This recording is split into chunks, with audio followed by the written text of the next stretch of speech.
প্রেম করিলাম দয়াল চাঁদের সহনে গো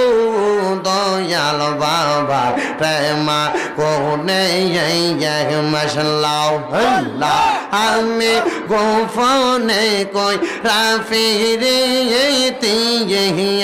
এখন বাসি নয়ন জলে দয়াল রে আমার অন্তরে তে জলে গইয়া গইয়া মাশাল্লাহ আল্লাহ আল্লাহ আল্লাহ আল্লাহ আল্লাহ আশিক জানে গো দয়াল নামে আসে কত জালা মাশাল্লাহ তোমরা আমায় কি বুঝাইবা অন্তর পুইরা কালায়া মাশাল্লাহ তোমরা আমায় কি বুঝাইবা অন্তর পুইরা কালায়া আশিক জানে গো দয়ালের নামে আসে কত জালা মাশাল্লাহ আল্লাহ আল্লাহ এই জগতে প্রেম করিয়া কয়জন আছে বালা হাই গো কয়জন আছে বালা মাশাল্লাহ লাইও ফর দেখতে বালা ভিতর পুইরা কালা আশিক জানে গো দয়াল নামে আসে কত জালা মাশাল্লাহ আল্লাহ আল্লাহ মান কলো মান সব হারাইলাম গাইথা নামের মালা হাই গো গাইথা নামের মালা মাশাল্লাহ মারে পা কল বানাইয়া কোন দেশেলো কাইলায়া মাশাল্লাহ দুনিয়ার কোন কানে কানে কথা নাকে নাকে মুখে মুখে কথা চলবে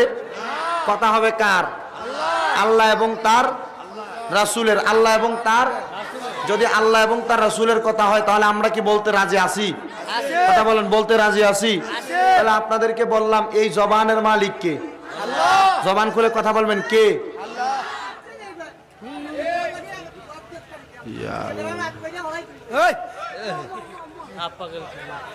হইতো নাই অত তো পাগল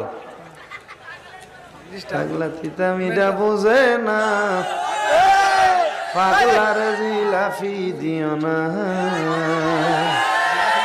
আলগটা অ্যারেঞ্জ করতে পাগল গোলরে জায়গা দেওয়ার লাগে আনো তো আমার সামনে সপ্তাহ তোরা বেটা ও রাজাপুর গেছিলাম ওদিন যাওয়ার বাদে তারাও তো কিতা করছে একটা পাগল আইছে আমার সামনে আমি কই আল্লাহ রে ভাই রে কতটা প্রবলেম আমার সামনে আমি নবীগঞ্জ যাইলি আল্লাহ কবুল করুক আমিন বলেন তাহলে আমরা কি আল্লাহ আল্লাহ রাসূলের স্মরণ করতে চাই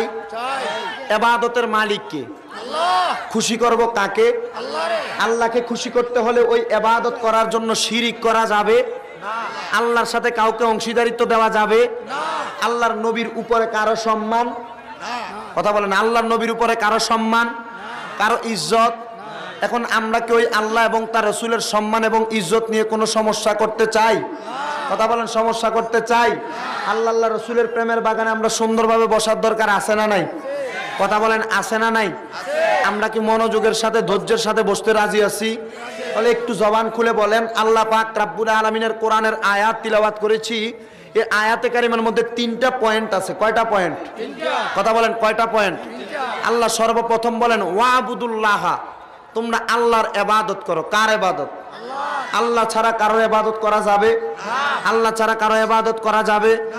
আল্লাহ বলেন ওয়ালা তুশরিকু বিহি শাইআ এবং আল্লাহর সাথে কাউকে দুনিয়ার কোনো কিছুর সাথে শিরিক করবে না শিরিক করলে ইবাদত কবুল হবে না কথা বলেন না কবুল হবে না আল্লাহর কাছে প্রশ্ন করেন ও আল্লাহ আমার ইবাদত যদি কবুল না হয় আপনার সাথে শরীক করলে আপনার সাথে অংশীদারিত্ব করলে আল্লাহ আপনার কাছে জানতে চাই তাহলে আপনি আয়াতে কারিমার আরেকটা পয়েন্ট দিয়েছেন ওয়াবিল ওয়ালিদাইনি ইহসানা ও আল্লাহ মা বাবার খেদমতের কথা মা বাবার সঙ্গে সদাচরণ ভালো ব্যবহার উত্তম ব্যবহার আহসান ব্যবহারের কথা বলেছেন আল্লাহ এটার সঙ্গে আপনার ইবাদতের সঙ্গে সম্পর্ক সম্পর্ক কি? আপনারা জবান খুলে বলবেন, যদি মা বাবার মনে কষ্ট দিয়া সারা জীবন সেজদা দিয়া আল্লাহর দরবারে পড়ে থাকলে ওই সেজদা কি কবুল হবে?